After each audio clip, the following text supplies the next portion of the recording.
Hello yogis and welcome to the tidy national forest. I was here in the summer, but now it's autumn and the change in light, it's so beautiful here. The birds sound amazing, there's woodpeckers in the background, and I'm here to film the beginning of my series for herniated discs and sciatica. If you have sciatica or a herniated disc, there are many yoga poses that can help to relieve the pain and to also aid in recovery. There are also many yoga poses that must not be done. Forward folds, especially seated forward folds, will make the disc bulge worse, putting more pressure on the nerve, increasing the pain and causing further damage. Always check with your physiotherapist or doctor who is managing your care before undertaking this yoga series. And remember, listen to your body. If any of these exercises cause pain in the back or down either buttock or leg, stop immediately and do not undertake further exercise until you have seen your doctor or physiotherapist. Part 1 of this series includes poses that are restorative for the spine and the related structures, as well as focusing on other areas of the body. When we are injured, it is easy to believe that we cannot continue with yoga, but there is so much yoga that can still be done, nurturing the uninjured areas, as well as aiding recovery to the injured area. Begin at the back of the mat, sitting up on 2 blocks to allow our spine, our lumbar spine, to have its natural curve and engaging the core. You don't want to be rounding, so you can either be kneeling like I am or in cross-legged, but cross-legged may irritate the sciatic nerve if you've got sciatica, so find what works for you. But the most important thing is to draw up through the core, because the core gets very weak, and to keep that extension in the lumbar spine. So you've got to really work on that, keeping that lower curve. Bring the arms out in front. Let's do some love for the wrists. On an inhale, bring the fingers up. Exhale, fingers down. And while we're doing this, really try and notice how you feel it in the forearms, the upper arms. Do you feel it in the shoulders?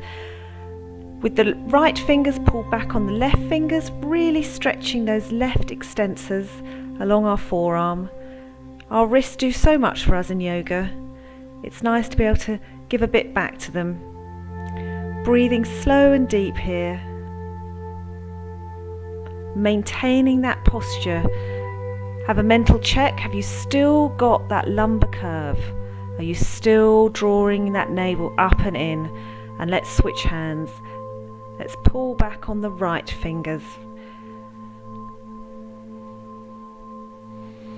Slow, deep breaths, 5 breaths.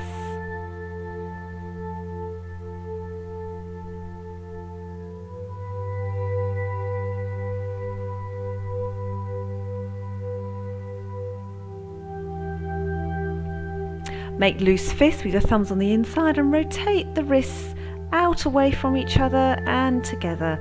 Inhale on the upward arc, exhale on the downward arc. 2 more this way, and then reverse it.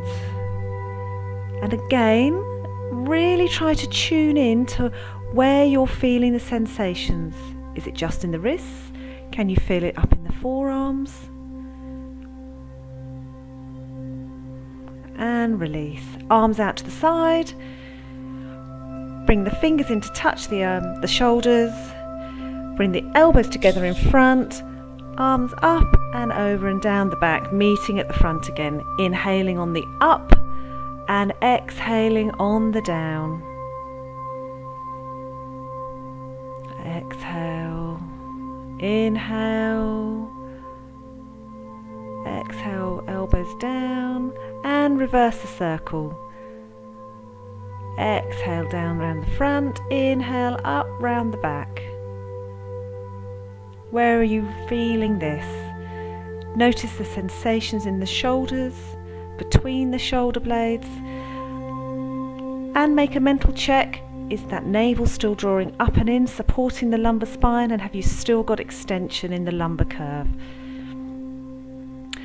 Tricep stretch, bring the left hand down the back, and you can either pull back on the left elbow using the right fingertips or bring the right hand round the back, either clasping the hands together or holding on to clothing. Slow, steady breaths here. Again, mentally checking the posture's not changed. Release, rotate the shoulders and switch to the right. So you can either push back on the right elbow or bring the left arm up the back, either clasping the hands or grabbing onto clothing. Keeping that tall spine, keeping that lumbar curve.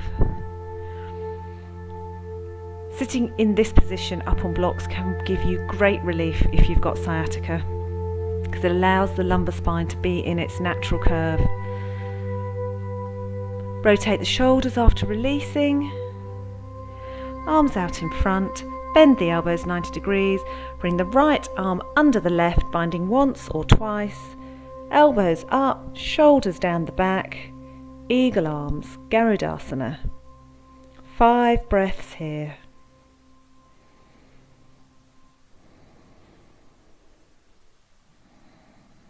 Send the breath to where you feel the stretch the most.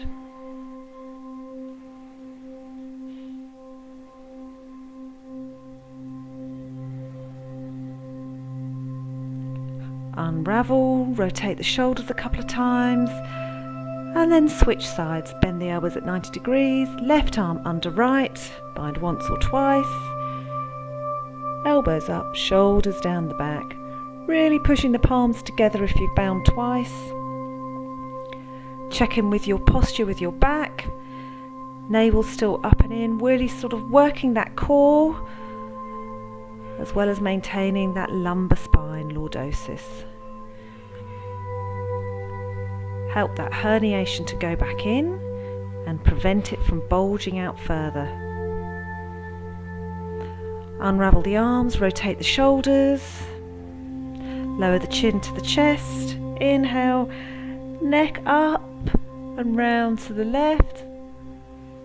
Exhale, head down and round to the right. And reverse the circle. Inhale, up and round to the right. Exhale, down and round to the left. Return the head to neutral. Exhale, look to the right. Inhale, front. Exhale, look to the left. Inhale, front. Exhale, look to the right. Inhale, front. Exhale to the left. Inhale, front. Wonderful. We're very carefully and mindfully going to come forward, keeping that extension in the lower spine onto hands and knees. Tabletop position. Knees under the hips, wrists under the shoulders, keeping that extension so the belly is lower. We're coming into our cow position. Looking up, belly is dropped, arching in the lumbar spine area. Elbows are straight. 5 breaths here. No cat stretches with this. Don't want to be rounding in the opposite way with a herniation. Bring the head back into neutral, sucking that core up and in. We're working our core in this position. Check that you've not collapsed between your shoulder blades. Breathing here. Extend the right leg back so you can stretch through that right calf. In the beginning, due to the pain, you will not have been moving around very much. And it's amazing how weak things get very quickly. This is enough at the beginning stages. Come back to tabletop and extend through the left leg. Feeling that lovely stretch through the left calf, maintaining that extension in the lumbar spine. I know I sound like a broken record, but this is really important to protect the area.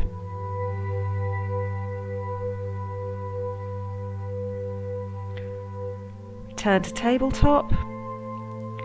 Now we're coming into heart to earth pose or puppy pose, but do this very mindfully. So use your 2 blocks and then place your forehead on the 2 blocks, arms to the top of the mat, hips are over the knees. You may find that you can come down to 1 block. You need to go carefully though. You need to listen to what your body is saying. And in time you will find that again, and in time by that it might be weeks away, your forehead will touch the mat. The navel is drawn up and in to protect the lower spine, but you've still got the lumbar spine in extension.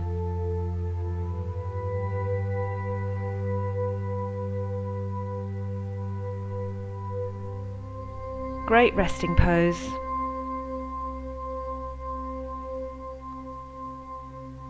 Child's pose is not advisable in the beginning with a herniated disc, but this can be a lovely alternative resting pose.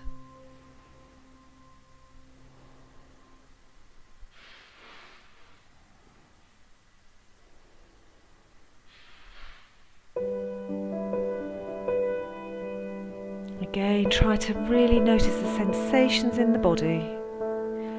We're going to carefully come forward down onto our fronts, keeping that navel up and in. Now I've wiggled back purely so that you can see me better, but just come down with the pelvis, then extend the arms out, forehead is on the mat, reverse corpse pose. This is a great pose for people with a herniated disc, and also great for stiff necks and stooping backs.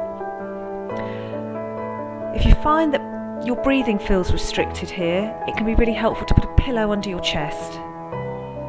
And whilst you're lying here, just awareness on noticing the areas where tension is being held. And on your exhales, let the tension release.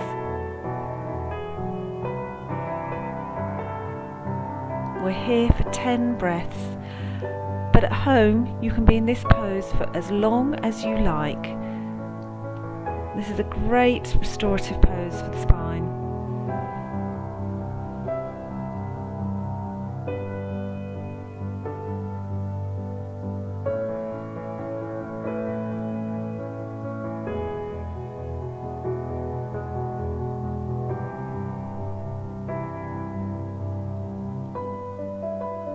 Slow, deep breaths.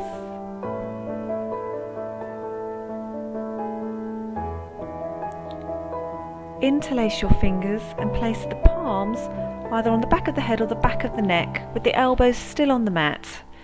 Superior pose. Continue with your rhythmical breathing and try and feel the soothing sensation of the palms melting tension away from the back of the neck.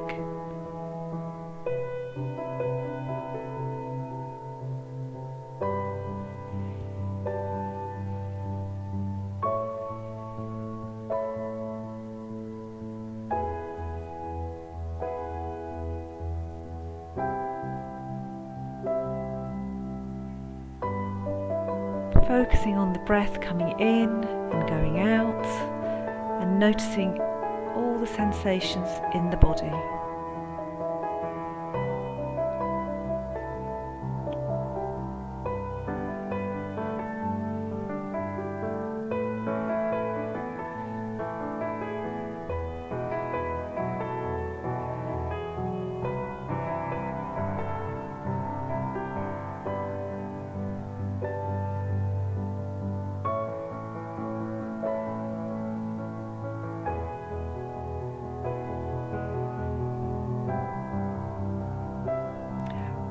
Release the hands, raise the head and shoulders up and place the chin in the palms of your hands. Crocodile pose. Elbows are on the floor. Closer together the elbows are, and the closer into the chest, the more the greater the arch in the spine. So you need to play with this position to find where you can feel your spine release all tension.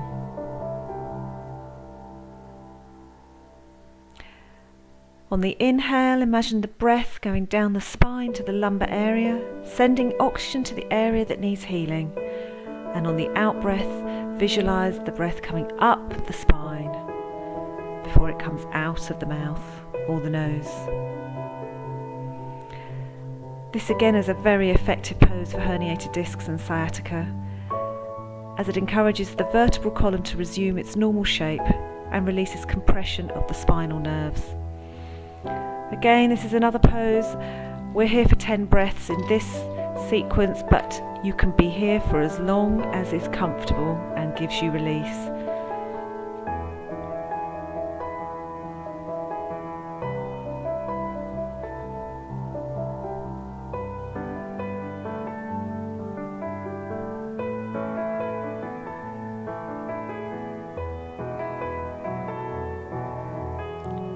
Release the hands back down to the mat. Interlace the fingers and place your forehead on your hands and bend the right knee up towards your ribs, as it were. Bring the left elbow further up the mat so the right elbow is pointing down, and support your head on your palms or your forearm. This is called Matsya Kridasana, flapping fish pose. This relieves sciatic pain by relaxing the nerves in the legs. This is also a suitable counter pose after back bends whilst we cannot do forward folds. This can also be a comfortable sleeping position. This can be bliss, this pose.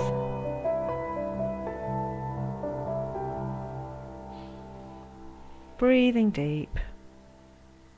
Carefully come out of the pose, reverse the way. Then bring the left knee up towards the body, right elbow towards the top of the mat, left elbow coming down, head cradled on the forearm, the right forearm. It can be really lovely to put a pillow under the bent knee and also a pillow under the head. And again, be here for as long as feels lovely.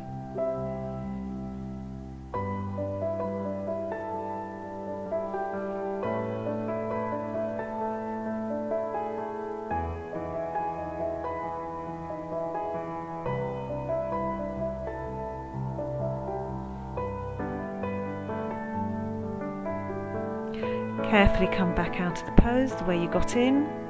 We're coming onto our back, so first we'll bring the hands under the shoulders, navel in, keeping the extension in the lumbar spine, back to all fours, turn onto the side, being mindful of that lumbar spine. To come down on the back, you come down onto one forearm, then the other, still keeping that arch in the lower back. Then release the legs long, arms to the side. And you'll know what you need. You may need the blocks under your knees to make this a truly restorative Shavasana, to relieve any tension on the lower back. You'll know what feels best for you. Close off the eyes. Let the breathing return to normal.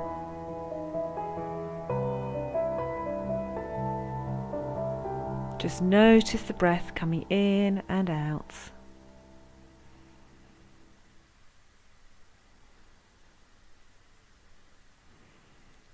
When your mind wanders and starts going off with thoughts that have popped into your head, just notice where it's gone and then bring it back to the breath.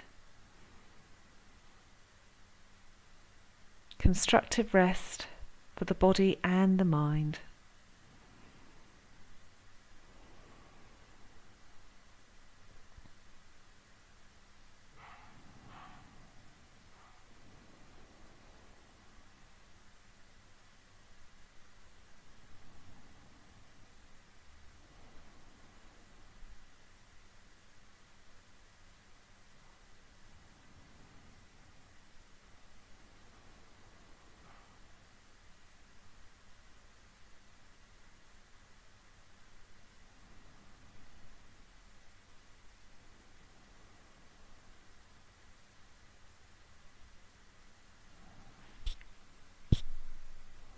Gently bring some movement back into your fingers, toes, rotate the wrists, rotate the ankles, stretch up overhead. Carefully bring one knee in, followed by the other, maintaining that arch in the lower spine. Roll onto one side. Carefully using your arms, come back up, still keeping that navel up and in, keeping that extension in the lower spine. Come back to a sitting position. So for me, that's going to be kneeling, really concentrating on the lumbar spine. Inhale the arms up to the sky. Bring down all that wonderful healing energy to your heart center. Bow your head to your hands. Namaste.